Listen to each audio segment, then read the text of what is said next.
Seguimos en la mañana de la universidad. Para la gente que recién se está enganchando a la radio, estamos en sintonía de 101.9, transmitiendo en vivo desde la Universidad Nacional del Chaco Austral, en Presidencia Roque Sáenz Peña, capital provincial de los estudiantes, capital nacional del algodón, ciudad universitaria por excelencia. Estamos aquí hasta la hora 12 con ustedes para llevarle información, noticias, entrevistas, muy buena música de la selección de nuestro operador Fernando Zenoff y por supuesto, como en cada jornada, desde la semana pasada, a partir de las 11 de la mañana, una columna con nuestro compañero Luis Rolón. Mi estimado Luis, ¿cómo le va, mi estimado? ¿Cómo anda? ¿Cómo pasó el fin de semana largo? Muy buenos días, Fernando. Un placer siempre compartir con ustedes, compartir con la audiencia. La verdad, muy tranquilo. Lo importante es la tranquilidad, ¿no? Y tratar de celebrar también, celebrar la vida por sobre todas las cosas, a pesar de las dificultades. Bueno, los que tenemos familia, los que tenemos la posibilidad de contar con un hogar humilde, pero que nos permite poder planificar en esta coyuntura de incertidumbre de todo tipo, ¿no? Incertidumbre económica, incertidumbre también en cuanto a la trazabilidad de los horizontes que se puede tener como rumbo de la humanidad, y también incertidumbre emocional, porque no, después de todo lo que pasó con la pandemia, yo creo que hubo mucho daño que todavía no podemos dimensionar cuantitativamente todo lo que impactó eso en la salud de las comunidades, en la salud de los pueblos, en la salud de nuestra economía principalmente, pero ha hecho mucho daño y subrepticiamente nosotros lo hemos naturalizado, si se quiere, hasta en la disputa política, ¿no? Independientemente de la identidad de cada uno, de la preferencia de cada uno, los gobiernos de todo el mundo tambalearon, las tasas de interés se fueron por las nubes en una maniobra de la FED, de la Reserva Federal de Estados Unidos, para contener la inflación, pero eso ha impactado de lleno en las denominadas economías emergentes. Los índices inflacionarios son de los más altos también de los últimos 50, 60 años en varias economías del mundo, Estados Unidos principalmente, y ha estallado, ha implosionado también, creo que este es un signo de los tiempos, la forma de representatividad política que asumen los liderazgos políticos actuales o que pretenden asumirlos. Y esto se relaciona contundentemente con nuestra vida cotidiana. Si nosotros miramos, este es un proceso que ya viene hace 4 o 5 años, un poco más atrás. Candidatos rupturistas, personalidades rupturistas, proyectos políticos rupturistas. Hay un hartazgo social. Hay un hartazgo que no solamente se ve como algo coyuntural, pasajero, como una moda, sino como algo concreto. La enorme mayoría de la ciudadanía considera con razón que la dirigencia política discute agenda que no tiene nada que ver con los intereses de la gente. Y más que nunca se siente esta distancia, abismal, sideral. Mientras se habla de mesa política y se habla de negociaciones, elucubraciones, conciliabulos, la agenda de la ciudadanía está totalmente fuera de lo que discuten los políticos. Y por eso, esto también representa una oportunidad para nuevas alternativas, una oportunidad para nuevas propuestas, una oportunidad para outsiders de la política. Nosotros tenemos, esto inició en Estados Unidos con Trump, en El Salvador con Bukele, con Bolsonaro en Brasil, con Boric en Chile, con Petro en Colombia, con Castillo en Perú.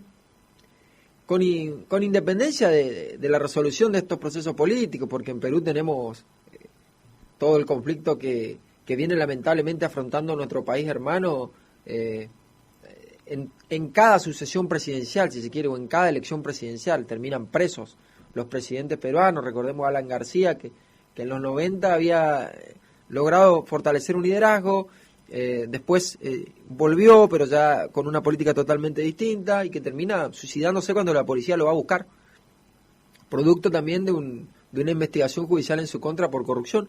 La policía lo fue a buscar a su domicilio para meterlo preso y se pega un tiro mientras lo fueron a buscar. Bueno, esto habla un poco de la judicialización de la política, la politización de la justicia. Está pasando también acá en Argentina, hace mucho tiempo ya que entramos en una espiral de enfrentamiento, de fragmentación, de grieta profunda, donde los K por un lado y los macristas por el otro creen que tienen la solución a estos problemas irresolubles de la República Argentina, y no podemos establecer 10, 15, 20 políticas que nos sentemos sobre la mesa y de verdad aspiremos al bienestar de nuestra patria, a tener una mejor educación, a tener una mejor salud pública, a tener una seguridad que contemple los intereses de los trabajadores, a pensar en la inversión en infraestructura sanitaria, a pensar en la ciencia y la tecnología como generadora de valor agregado, a pensar en la defensa de los 20 complejos productivos en la provincia, a pensar en las inmensas oportunidades que tiene nuestro país con el litio, con las reservas de gas, de gasoil, de fuel oil en Vaca Muerta, con las inversiones que podemos hacer también para tratar de pensar en la transición energética, el crecimiento con desarrollo sustentable. Bueno, ¿qué vamos a hacer con la juventud? ¿Cuáles son las políticas a largo plazo que tenemos para nuestros jóvenes? Abordar seriamente la cuestión de las políticas de diversidad, seriamente. Esto me parece también un tema porque hubo mucho ruido en las últimas semanas, porque el auditor general de la Nación, que fue candidato a vicepresidente de Mauricio Macri, pero que antes fue jefe del bloque del Senado durante más de 15 o 20 años del PJ, de Carlos Menem, de Néstor Kirchner y todo, Miguel Pichetto, emitió un tuit donde despertó polémica, ¿no? Y dijo que él le parecía mal, estoy tratando de trasladarlo, no lo voy a decir exacto porque no recuerdo bien, pero daba a entender que la cuestión relacionada al Ministerio de las Mujeres, Género y Diversidad estaba mal orientado, mal enfocado, porque estaba al frente de una lesbiana, que es Ayelén Macina, que es la ministra de las Mujeres, Género y Diversidad. Bueno, generó polémica, generó repudio, ¿no? Y quiero acá también sacar, para después relacionar con un poco la política local y los anuncios de nuestro gobernador, dividir con seriedad, con un grado de sensatez, tratar de aportar un grado de sensatez a la convivencia democrática. Es fundamental abordar estos temas que plantea Pichetto y que parecen dichos al pasar, ¿no? Y tiene una gravedad enorme, independientemente de que uno pueda hacer la comparación y decir, bueno, lo critican ahora cuando hace 20 años o hace 5 o 10 años era uno de sus mejores hombres. Bueno, pero cuando él era jefe del bloque de senadores era una persona que votaba las leyes por disciplina partidaria, porque el partido le decía que vote, por conveniencia, porque el jefe político le decía. Ahora nos estamos dando cuenta que él está diciendo lo que piensa, que está actuando como verdaderamente cree que hay que resolver los problemas de la Argentina, y está bien. Volvemos a la cuestión de la conveniencia o de lo políticamente correcto, de que la dirigencia política hace lo que le dicen los asesores o lo que le dicen los focus market hoy en día, o lo que le dice la disciplina del partido, y tenemos muy pocos políticos que dicen lo que realmente piensan, independientemente de que ganen o que pierdan votos. Dirigentes políticos que uno escuche y que digan, bueno, la verdad que no coincido con su pensamiento, pero tiene una coherencia, tiene un empuje, tiene una capacidad de convencimiento que no se contradice con lo que viene planteando hace mucho tiempo, y honestamente es una manera digna de exponer sus ideas. Hoy vemos a dirigentes que dicen una cosa, se contradicen, pero quiero retomar esto de Pichetto, ¿no? Al decir que la ministra de Mujeres, Género y Diversidad está mal la política de género porque es una lesbiana y tendría que ser una mujer.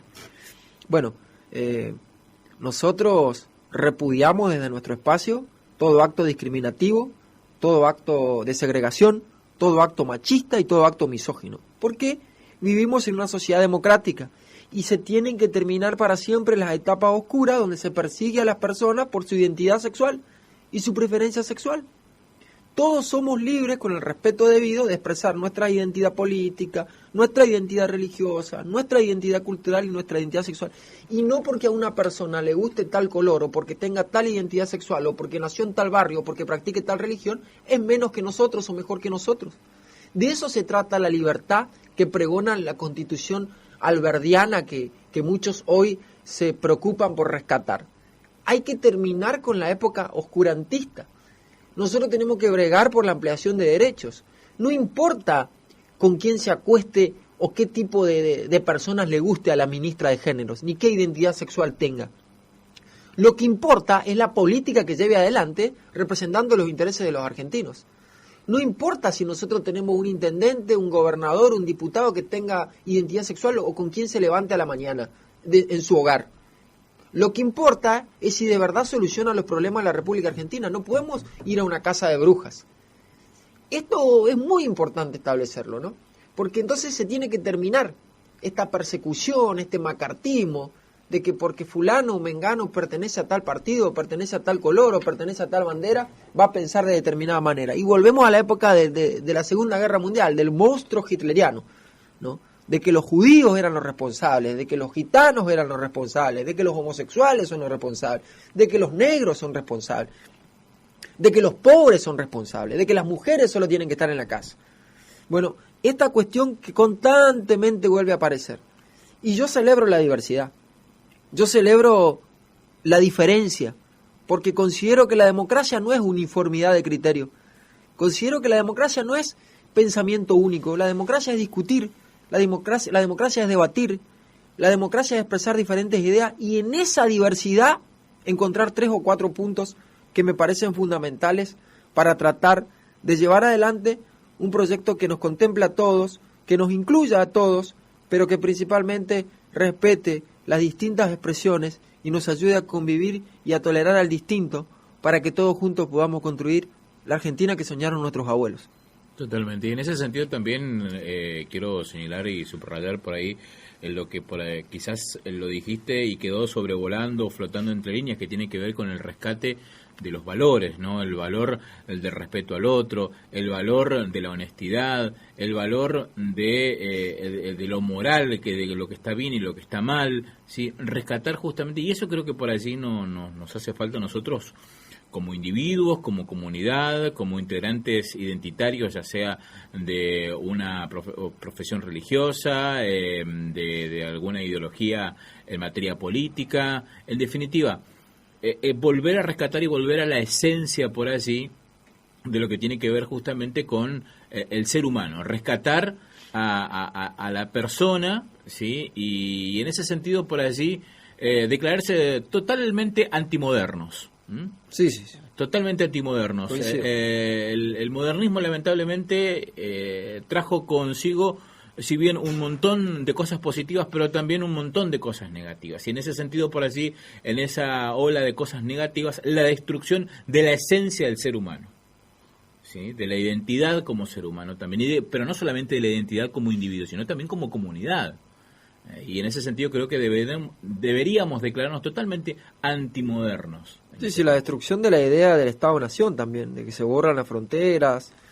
Bueno, hoy con la Agenda 2030, si uno por allí tiene la posibilidad de leer algunos puntos, hoy en Europa, por ejemplo, se está discutiendo las ciudades de 15 minutos, es decir, en 15 minutos caminando uno tiene que encontrar un hospital, una clínica, sí, tiene que encontrar una farmacia, tiene que encontrar una escuela, un jardín de infantes, una universidad, ¿sí? Y todo eso va a estar monitoreado, vigilado por cámaras de seguridad, donde uno si tiene que pasar, por ejemplo, a otro barrio, ¿sí? Va a tener que pedir permiso a las autoridades dentro de la misma ciudad. Es decir, por ejemplo, si yo vivo en el barrio Santa Rita y quiero pasar al barrio Puerta del Sol, donde tengo que cruzar varios barrios, tengo que pedir permiso a los distintos barrios para poder pasar a autoridades competentes. Y acá, por ejemplo, ¿qué está haciendo esta Agenda 2030, que es la agenda del grupo de Davos, de las personas con más dinero en el mundo, privadas, es justamente crear guetos? ¿Qué es lo que es un gueto? Para la gente que por allí que está del otro lado quizás no sabe. Un gueto era estos lugares, ¿sí? Donde se los aglomeraba, por ejemplo, a los judíos, ¿sí? Durante la Segunda Guerra Mundial. Y se los dejaba allí sin ningún tipo de convivencia para con los demás, totalmente militarizados. Y bueno, de acá una semana no pasaba nada, de acá un mes tampoco, porque tenían provisiones, qué sé yo. Pero una vez pasado el año, 2 años, 3 años, la gente empezaba a morir de inanición, igual con aquella persona que quería pasar del otro lado o quería escaparse porque terminaba muerta. Y esto es lo que por allí, hoy por estas nuevas élites, porque la verdad por allí, como bien señalaba Luis, la idea de Estado-Nación hoy está en jaque. La idea de la soberanía está en jaque. Y en ese sentido, y la idea del ser humano, la idea de comunidad está en jaque. Hoy vemos, por ejemplo, en ciudades de Gran Bretaña, donde la policía ha reprimido, por ejemplo, de manera brutal a los manifestantes que estaban protestando por estas implementaciones de espaldas al pueblo por parte de los políticos hacia los ciudadanos. Digo, ¿no? Y revolviendo un poquito esta situación, ¿no? Aquí a nuestro país, a nuestra cotidianidad, como bien señalaba también Luis, nuestros políticos lamentablemente también viven un poquito bastante, de espalda quizás a la realidad nuestra de cada día, del ciudadano común y corriente, el que se tiene que levantar a las 6 de la mañana, 5 de la mañana a buscar laburo o ir a su trabajo, ¿sí? De hacer malabares para poder llegar, no digo a fin de mes, poder llegar al fin de semana. ¿sí? Y en ese contexto poder darle una vida relativamente digna a su familia, poder darle de comer, lo básico, lo elemental. Digo, en ese contexto hay que empezar por allí a cuestionarnos también a nosotros, porque nosotros no estamos insertos en una isla, ¿sí? Vivimos en comunidad y nosotros también, si uno espera que el otro cambie, pero si yo no cambio primero, va a ser muy difícil que se empiece a notar esos cambios profundos, ¿sí? Desde lo más pequeño, desde ir por la calle como un caramelo y lo tiro en la calle, no, juntarlo, guardarlo en el bolsillo y tirarlo en el cesto de basura en tu casa, ¿sí? O en el cesto de basura que puedas encontrar en la vía pública. Desde el más pequeño gesto hasta los más grandes gestos. La crisis hoy, lamentablemente, creo, desde mi punto de vista, mi humilde punto de vista, es moral y debemos empezar a recuperar justamente los valores que han hecho grande al ser humano y que se han proclamado durante la Revolución Francesa, ¿no? La igualdad, la fraternidad, el hecho de que encontrar al otro, que no un enemigo, sino otro individuo que es distinto a mí, pero que somos iguales ante la ley. Bueno, todo eso está en disputa hoy, Fernando. Todo eso está en disputa. La verdad que es una oportunidad extraordinaria para hablar la cuestión relacionada a la Agenda 2030, que no tiene nada más que ver con los objetivos de desarrollo sostenible que tiene la ONU, ¿no? Son 17 objetivos de desarrollo sostenible, que desde la erradicación de la pobreza hasta la concientización del cambio climático. Pero me parece que son temas interesantes, porque ahí surgen estos peligros que acechan desde las corporaciones transnacionales, desde los países que tienen una política externa voraz. Porque, por ejemplo, nosotros estamos afrontando el cambio climático. En Chaco nosotros somos acreedores ambientales, ¿no?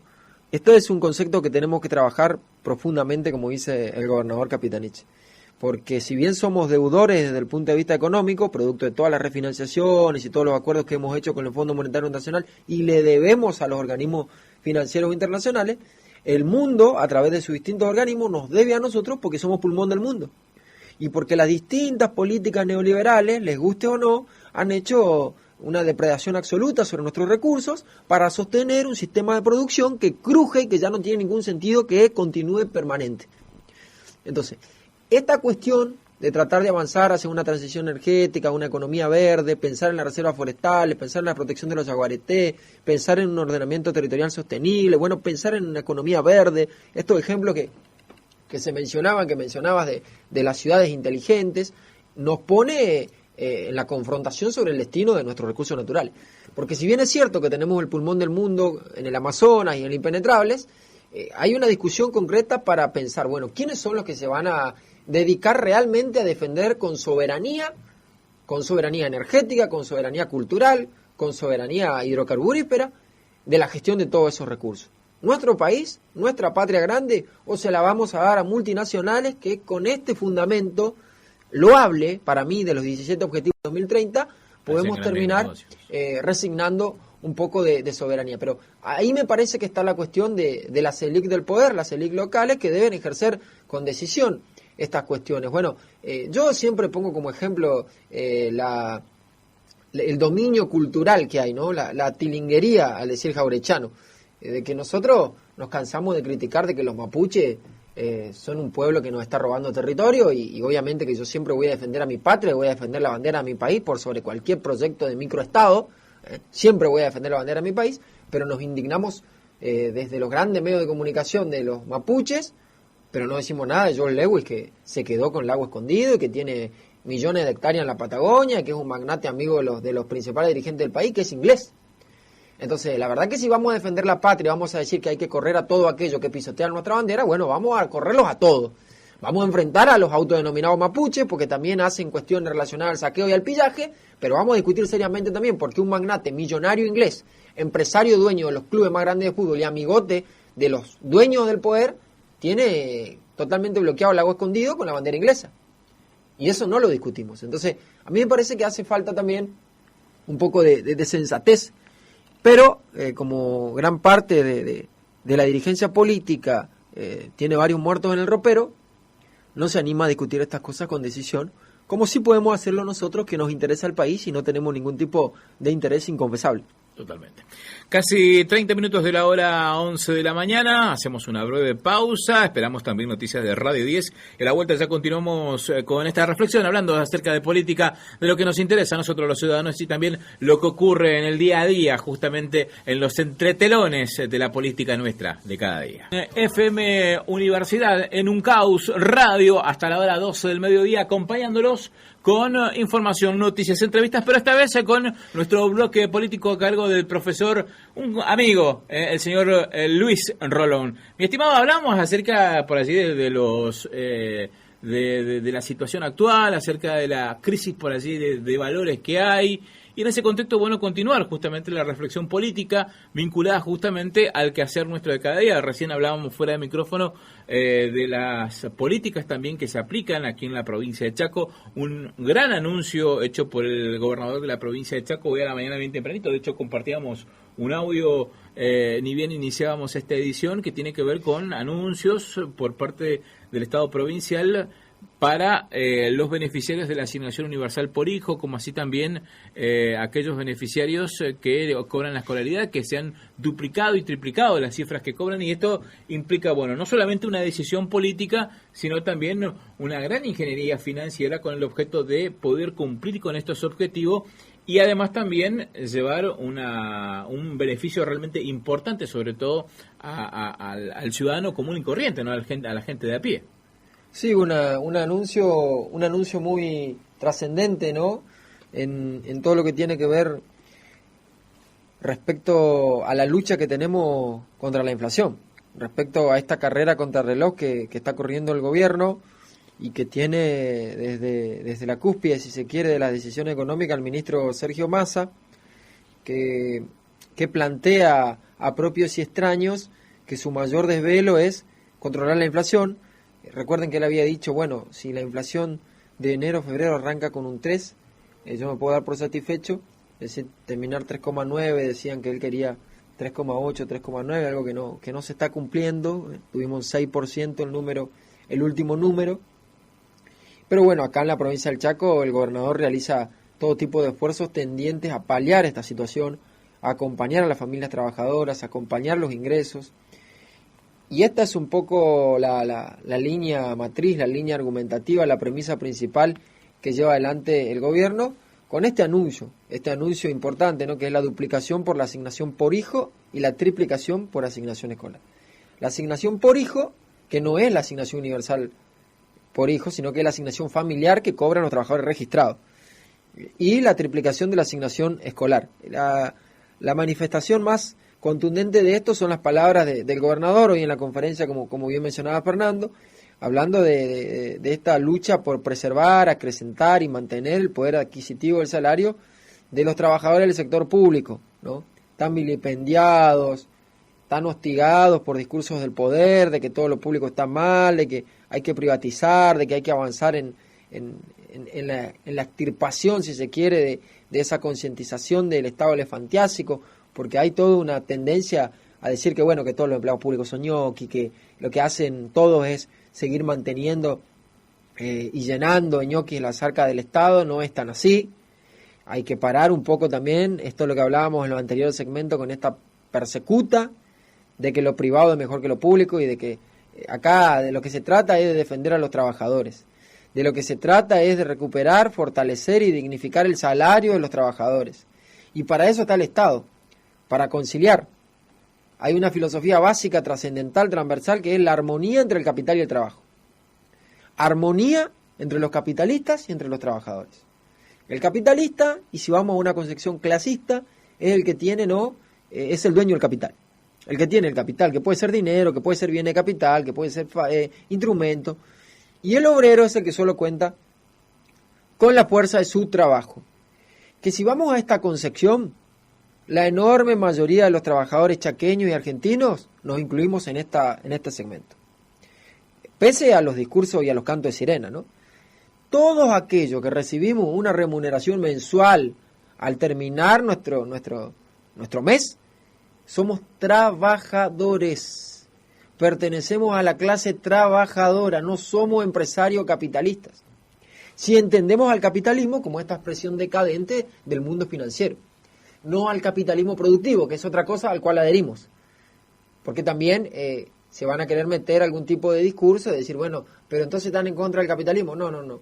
Nosotros creemos que el capitalismo financiero es especulativo, bursátil y dañino, porque no genera trabajo. El que toca un botón de una computadora y está pensando en los índices o hace subir algún índice Merval y todos los bonos y que con eso compran activos de las crisis también de las economías emergentes como pasó en el 2001 y que después con eso generan presión sistemática como los fondos buitres, no generan ningún tipo de crecimiento productivo ni tampoco están trabajando la tierra generando ingresos, generando impuestos y mostrándole a los hijos cómo se trabaja. El capitalista productivo es aquel que tiene una fábrica, que genera trabajo, que paga impuestos. El emprendedor de hoy en día es un capitalista moderno. El que está luchando para tratar de registrarse, el que se levanta todos los días a cortar pasto, el que se levanta todos los días a vender pan casero, los cartoneros, los albañiles, los cuentapropistas, los que tienen algún tipo de emprendimiento, esos también son sinónimos de capitalismo productivo, no financiero. Y ni hablemos, ¿no?, todos los trabajadores registrados. En este sentido se enmarca esta política del gobernador Capitanich de duplicar la asignación por hijo y triplicar la asignación escolar, ¿no? En este sentido se va a aumentar más del 100% también los topes del salario de cada categoría, ¿no? Hoy sabemos que cada hijo percibe 1.500 pesos y se va a pasar a tener una percepción de 3.000 pesos, teniendo en cuenta que el hijo con discapacidad estaba en 6.000 y va a pasar a 12.000, triplicando la escolaridad para hijos e hijas que cursen jardín o primaria de 1.000 a 3.000 pesos y duplicando las asignaciones mensuales de escolaridad media y superior de 1.500 a 3.000 pesos y para discapacidad a 12.000 pesos. Esto implica un aumento del 140% de la ayuda escolar que se va a abonar con los salarios de febrero, pasando de 2.500 a 6.000 y para discapacidad, obviamente, llegando al número de 24.000. Y una cuestión que me parece no menos importante respecto a lo simbólico, a lo semántico, en el debate también de la construcción simbólica, ¿no?, de los hechos políticos. La asignación familiar y la asignación por hijo. Las dos son políticas de ampliación de derechos. El trabajador registrado, que hoy está en lucha, que está en retroceso, porque hoy lo que crece es el empleo no registrado. Lamentablemente en la Argentina se ha destruido el trabajo por políticas neoliberales sistemáticas de destrucción del empleo y de evasión de las grandes empresas. El trabajador registrado tiene una asignación familiar por hijo que cobra por pertenecer, ¿no?, al SIPA, si se quiere, al Sistema Integrado Previsional Argentino, por estar registrado. Y es un derecho que todos los trabajadores que tienen una relación de dependencia y tienen niños en edad escolar cobran un monto, que para muchos es irrisorio, hoy se aumentó. Durante muchos años, los trabajadores que no tenían ingresos registrados, pero que sí se levantaban todos los días a la mañana a llevar un plato de comida a la casa, se encontraban en una situación de desigualdad. Y por eso el gobierno, el proyecto nacional que estuvo al frente de los destinos del país desde el 2003 hasta el 2015, pensó en una política de ampliación de derechos y llevó adelante la asignación universal por hijo, que no es un sueldo para mantener vagos, ni vagas, ni para que se vaya por la canaleta de la droga, como decía un senador, sino que es un reconocimiento, y que esto lo hablábamos recién también fuera de aire, para los niños, que no tienen nada que ver con los desvaríos y los vicios de los padres. Una Argentina que piensa en proteger a esos niños que el día de mañana serán ciudadanos de bien, si de verdad el Estado los acompaña con políticas públicas. Porque nosotros podemos decir que tal familia es numerosa y que los padres se dedican a actividades delictivas o relacionadas al nomadismo social. Pero los niños no tienen ningún problema ni ninguna responsabilidad con esta situación. Y el Estado lo que hace es acompañar. Y ese es el fin de la asignación universal por hijo. Protege al niño. Es una ayuda también, y esto también es un poco de docencia. No es para que eternamente vivan, es una ayuda para que le compre la leche, para que le compre los pañales, para que le compre un poco de comida, para que lo lleve al médico si tiene algún gasto. Esa es la orientación que le quiso dar el gobierno. En ningún momento el gobierno dijo, a ver, nos levantamos hoy y vamos a regalar plata a los hijos o a los vagos que tienen hijos. Porque esa discusión se metió también, lamentablemente, en los últimos años en la política. Es decir, voten a tal proyecto que ese sí le da plata a los vagos para que las mujeres se embaracen. Y ahí también está el machirulismo, que es otra cuestión que estamos acá, ¿no? que muchas veces los machos sueltos de cuerpo decimos, ¿sabe qué? Si yo fuera mujer me embarazaría para ahora. Muchachos no tienen ni idea de lo que es estar embarazada. No tienen idea. Nosotros que vimos de cerca, y que tenemos la fortuna de ser padres, o que hemos visto a nuestra mamá, o que hemos visto a tías, abuelas, ¿saben lo que es tener un hijo? El hombre, el heterosexual básico, alguna vez se pone a pensar el sufrimiento, el esfuerzo que significa llevar en la panza un niño, criarlo. Ni hablemos, ¿no?, de los niveles de violencia que hoy está sometida la ciudadanía con los hombres, con los padres de familia. Hagámonos cargo, no, hagámonos cargo todo. Hagamos un ejercicio de honestidad. Entonces, esta cuestión también de tirar al aire y decir, ya, y me voy a embarazar a propósito, se embarazan. Nadie vive con 10.000 pesos, 15.000 pesos por mes. Y nadie va a estropear su dignidad para decir, bueno, yo voy a cobrar esto y no voy a trabajar. La gente a veces asume el beneficio porque necesita. Y ahí también viene la cuestión de la mercadería. Claro, van y buscan voto y le votan a fulano por la mercadería. Fulanito le vota porque le pagan, o porque, claro, con el sándwich, con la coca, con el asado. Bueno, eso es la gente que nunca tuvo ninguna necesidad. Porque los trabajadores y los obreros y la familia que venimos abajo sabemos la dignidad que representa llegar un domingo, un sábado y poder compartir un asadito con la familia. Poder llevarle la leche a nuestros hijos. Poder con nuestra platita ir un fin de semana y comprarle zapatillas a nuestros hijos. Para nosotros, para los pobres, para los trabajadores, tiene un valor inmenso. Que quizá no lo pueden comprender los que vienen de familia favorecida. Quizá no lo pueden comprender. Para los humildes, para los trabajadores, que le garantice la comida, que la plata te alcance, que de vez en cuando te pueda ir a vacacionar, que le pueda comprar un regalito a tu mamá, es un gran privilegio. Y con eso muchas veces somos felices. Hoy por hoy eso está costando, eso no se está consiguiendo, pero los gobiernos que garantizaron vivienda, salud, educación y comida fueron los que quedaron en el corazón del pueblo. Como también la cobertura previsional, que es otra cuestión que también se instaló, decir, le regalaron jubilaciones al que no merece. No, no le regalaron jubilaciones. Ese tipo trabajó toda la vida, esa señora trabajó toda la vida en la casa, en el campo, y el patrón no le aportó. Esa plata que tenía que haber ido a esta política de reparto que tenemos, no estuvo. Eso también es un gran perjuicio. Y ni siquiera le regalaron, porque como todos saben, queridos amigos, los que nos están escuchando y los que forman parte de este exitoso programa radial, eso después es una moratoria que significa pagar. Después te va descontando el mismo sueldo, la misma jubilación, y el que se jubiló con la moratoria provisional va pagando por mes.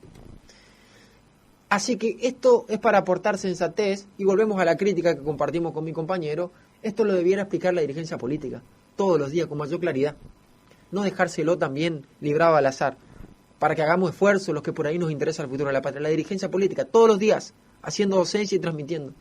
Porque acá lo que se está discutiendo son políticas públicas, ya que tanto hablan de que se quieren sentar en una mesa y discutir 10, 15 políticas públicas, que todos nos pongamos de acuerdo, bueno, esto. Y preguntarle a la gente el día de mañana, ¿están de acuerdo con que la gente que no tenga para comer se la deje morir de hambre?